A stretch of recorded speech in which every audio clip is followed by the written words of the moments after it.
Investments in securities market are subject to market risks. Read all the related documents carefully before investing.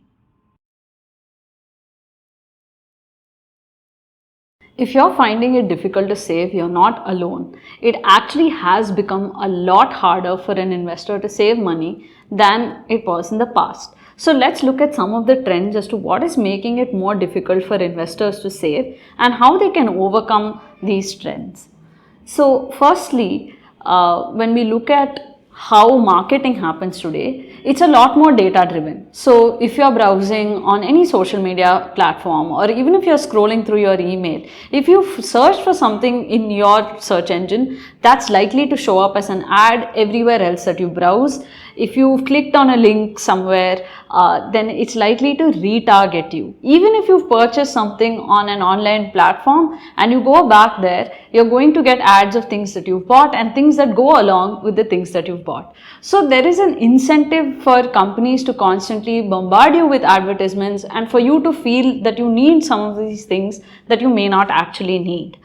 So this is one thing. Since marketing is more data driven, we are likely to get alerts on sales, offers, discounts, as well as products that go with what we've already purchased. The second big trend is that you have something along the lines of buy now and pay later. So a lot of us have gotten into this habit or this loop of zero cost EMIs, and with the festive season coming up, this is something that we're likely to see a lot more of on our plates.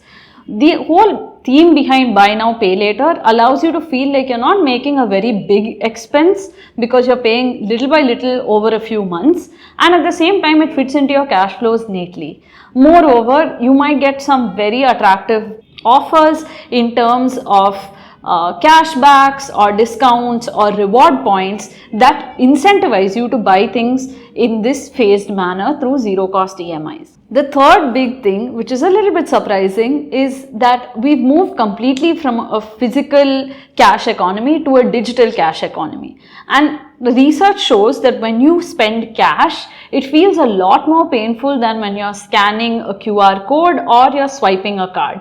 When you swipe or pay through any other digital platform, you don't actually feel that money leaving you, and it's a lot more abstract, so you're able to spend more through these methods. Now that we've talked about what has been holding us back from saving more, let's look at a few tips that can help us become better savers through our lives. Firstly, if you're really struggling with keeping a budget, maybe keep your cards and digital payments aside and look at only spending through cash. This way you'll be a lot more conscious about how you're spending, but it can be a little bit difficult to make this switch, especially because of how convenient it is to have online modes of payment. The second thing that you can do is to make sure that as you head into sales season, you keep a handy list of all the things that you really need and then stick to buying only those things. The second thing that you could do during sales season is to think over it. Most of these sales run beyond a day, which means that you can spend one day in scouting for things and rest over it and then delay your gratification and go back another day to pick up those items that you thought you needed. Usually when we kind of move from a hot state of mind where we're impulse buying to a cold state of mind, we might be able to reflect and think about whether we really need these things or not. The third thing that you can do is to actually have a budget where you create three categories. The first is your no compromise zones.